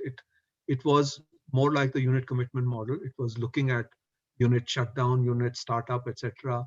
All those constraints about how if it's a warm start, then after how many hours you can do it. If it's going to be a full shutdown, then how many hours later can you start the unit? So all those constraints are also built in. And those didn't really come into play because, like I said, the plant load factor, if the units were operating, the plant load factor was always sufficiently high at that time. On the other hand, in the two clients that I have mentioned about, their work, their requirement is because they commit their units all in advance. So for the next 24 hours, unit commitment is not a problem, but short-term unit scheduling is the problem that we are dealing with. So this, as I said, is a work in progress, and we're hoping to be able to complete it in the next few months. I would be glad to hear suggestions and answer questions. Thank you. Thank you, Rajbans. We're almost on time now. So I think there's some good time left for discussion. So I think we'll start with Professor Parikh. Your comments on the presentation. Rajbans, again, thank you for a very short and crisp and pointed presentation. Very clear. I have a couple of observations and questions. One of these is that have you worked out from these, let's say, the different cost of operating thermal plants at different levels, and what about and is there any information on the change in the life of a plant or the maintenance requirement of flexibility? So flexibility has become very critical. Yeah. But when we try to make a large system-wise model and operating this, some of this information, the data would be very critical as to see what would be the cost or what would be the of different kind of ramping and other things, which comes all the time into the picture. Yeah. So we our organization is actually working on both sides. We have a software solution that actually measures the effect of the startup, the shutdown, the rapid ramping, etc. What effect it actually monitors the critical, the thick-walled equipment, and arrives at a measure of how much your plant life has been consumed in Right. these many operating hours. I wasn't presenting that because that's really not my work. Mhm. We are trying to integrate those aspects into the short-term model. But as you can see, a plant that has 25 years of useful life, uh, Mm. on the one hand, which you are trying to measure how much it is wearing down. On the other hand, if you're just providing answers for the next 1 hour, these things, I mean, they may have some effect, but it's very difficult to measure. So that's why I didn't touch on that issue. But there's a whole presentation on that, a whole amount of work that we have done. Yeah, I see. The second question I have is, suppose I have a plant And with say 4 actually units. deployed it at, No, what? yeah, Suppose I have a plant with 4 units, yes. all of which are exactly the same capacity, same vintage, Yeah. same heat rate, same performance. How does your model work? Ha. So, firstly, this is the case indeed in all the stations where we have worked and we are going to work in the future, or the ongoing work. Because, when stations that are supplying to the grid, they are normally categorized according to their vintage. So, for instance, if you look at Maharashtra's Koradi thermal station, they have two stages. There were these 210 megawatt units. I think they had 5 in the beginning. Now 3 have been retired. And then they built a stage 2 with 660 megawatt units. So this is it. It makes the station operation easier. It also makes the costing straightforward. So when the regulator determines the tariff, it is done for each of these stages. So Koradi stage 1 and Koradi stage 2 have different tariffs because they have different vintage, different technologies. I see. But what matters for this exercise is that throughout the day, the efficiency of the units is varying. Coal is being burned, soot is accumulating. It affects the water walls. So the heat absorption goes down, the efficiency of the unit comes down, steam generation is affected. And then after a predetermined period or a scheduled period based on feedback, soot blowing is done, and then the efficiency suddenly goes up. So throughout the day, the efficiency of the unit is varying. And if there are 3 or 4 units, each of them is varying throughout the day. So within that, how should we allocate the load to these units? So even though they are all of the same capacity, Mhm.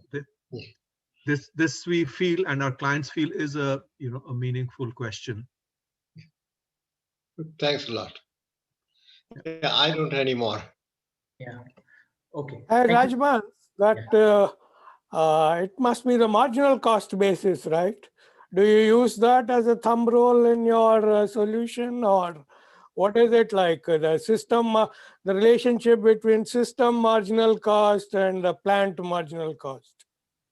Well, this, let me see.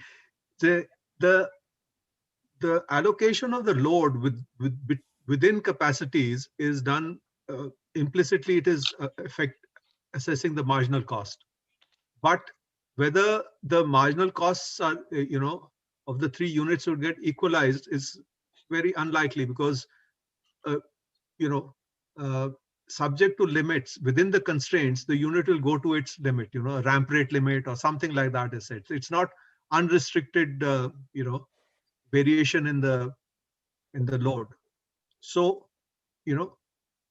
each unit, I think the marginal cost will not get equalized, but the overall, the station, cost of generation would be minimized.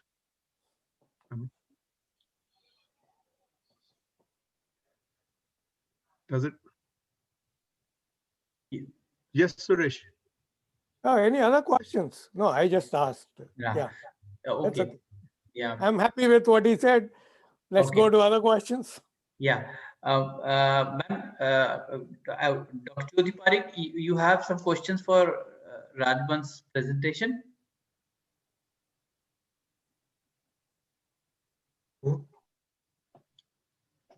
Ma'am? Okay. I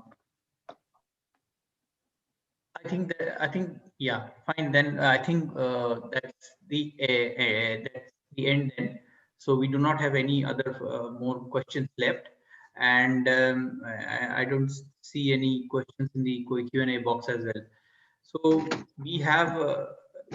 I think it's almost time, and I think before we were starting the presentation, Professor Parikh wanted to ask a question to Suresh on this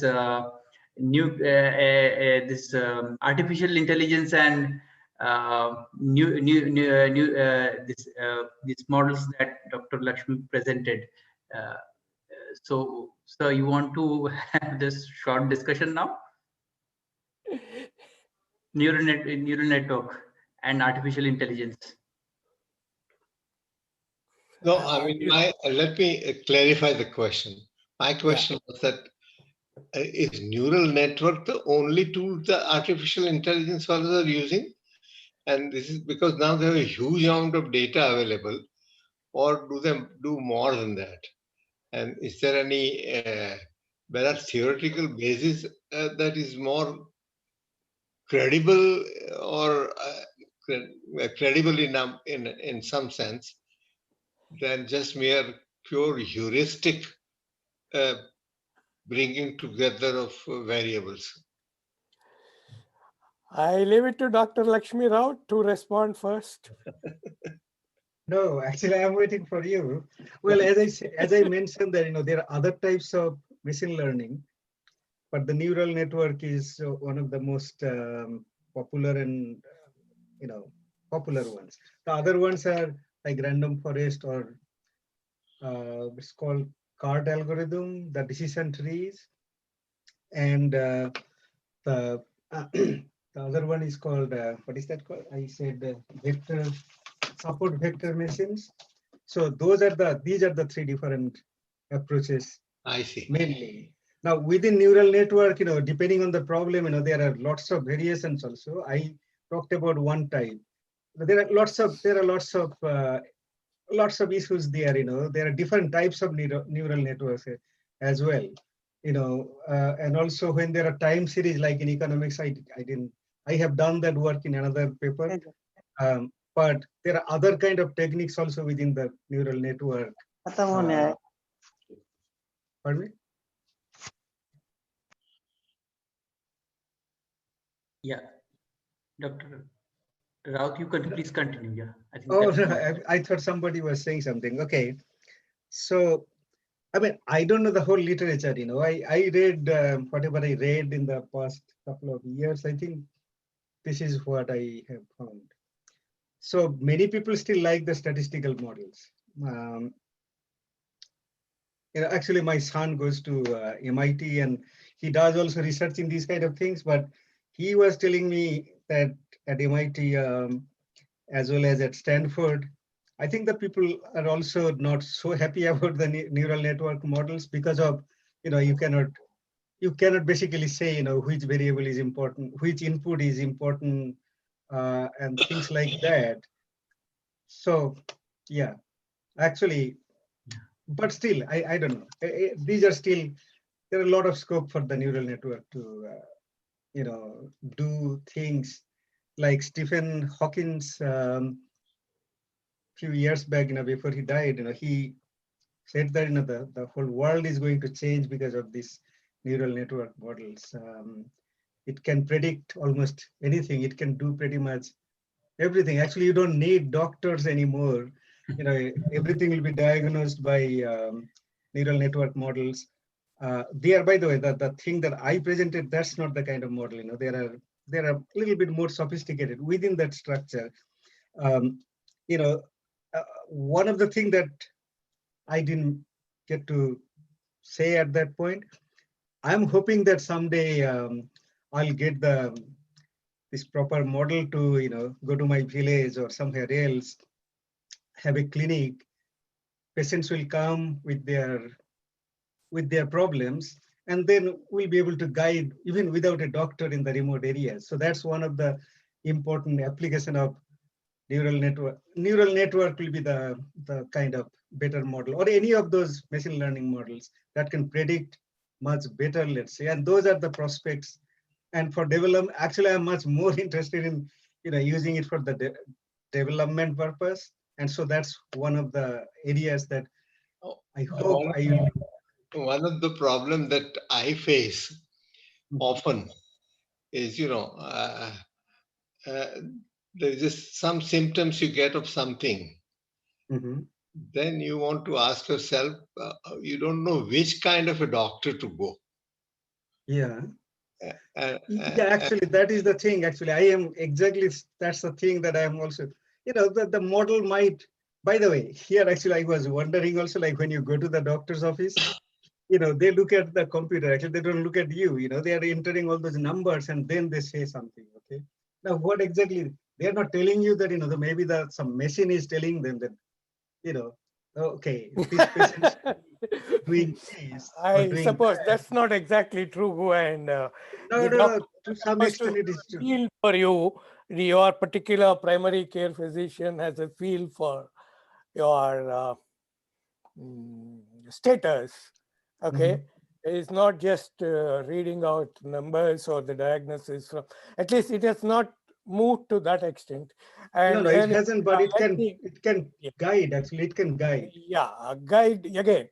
There, that human machine interaction problem is there, right? Human computer interface is what they are. Now, let me give you the CS side, computer science side. You see, I had my first machine learning course in 1989.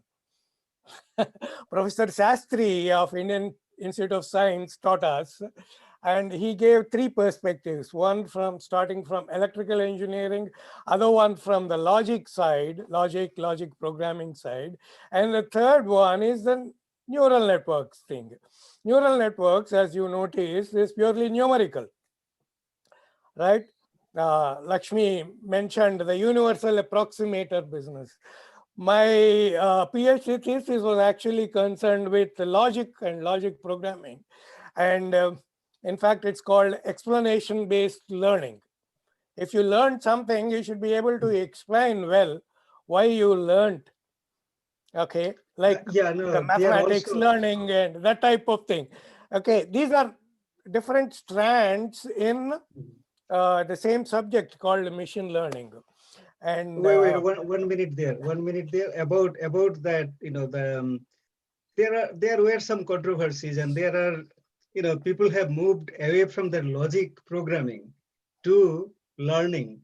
Learning is basically giving your data. Let's say self-driving car. You cannot really program like, if you come to this, you do that. You go to that, you do that. It's a lot of thing. Actually, this in machine learning, there is this.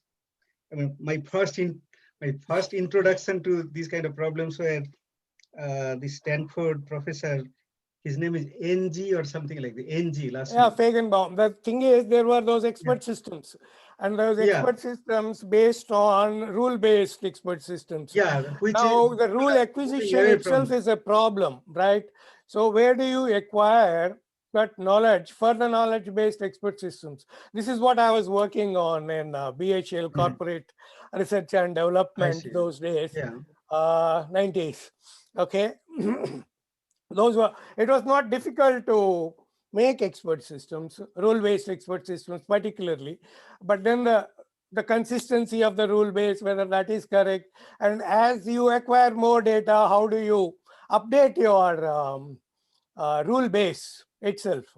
Okay, so these are the problems. That's where the machine learning became relevant to them, and then the neural networks. I remember those days. There was a lot of excitement, 90s, about neural networks being universal approximator. Lakshmi mentioned that. But if you know math, and Dr. Kirit Parikh asked for theoretical basis, there are so many other universal approximators, that Weierstrass theorem. You can approximate anything by polynomials and so on. But that doesn't help in practice. What helps in practice, actually, the deep learning came into prominence because of brute hardware. You know the amount of hardware they use behind in all these things, and the software innovation was also there.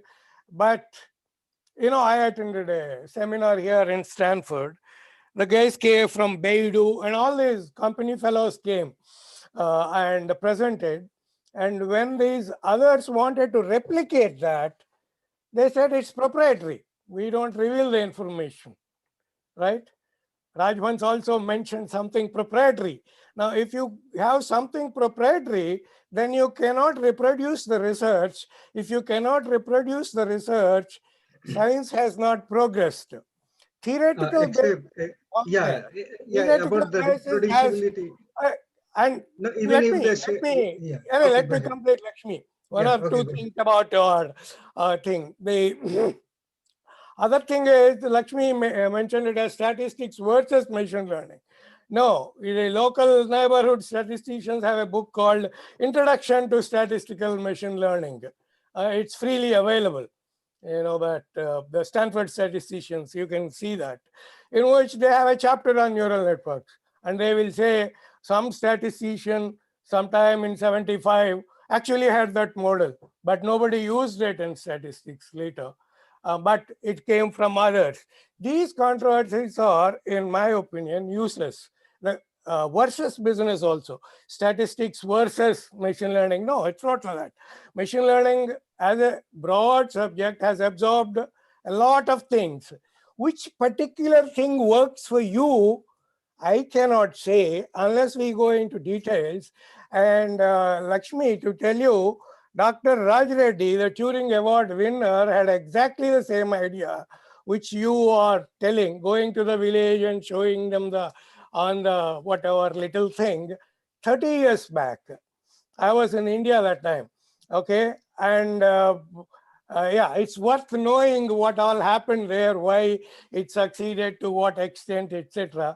And then, as scientists, we should distinguish between theory, practice, and what is applicable. Hey, we have a long way to go. The driver plus all that, there is a lot of hype. AI as a subject goes through hype. Even in 50s, Herbert Simon declared that intelligent machines arrived. Remember, 50s, 57 or something. And that's how they coined the name AI, artificial intelligence, because that sounds better and gets more grants in preference to symbolic processing. All that they were doing is, the first thing they did was the theorem prover. Some math theorems have been proved. There's a long way to go in all these things. And No, but quite a I lot would has not been like to give the impression. quite a lot has been already achieved, though. Quite a lot has. Google has so many things. I am with you on that. No, Yeah. yes, a lot has been achieved. Now it's for the practical people, like, Dr. Parikh is worried. What should I apply? What is the technique I should apply?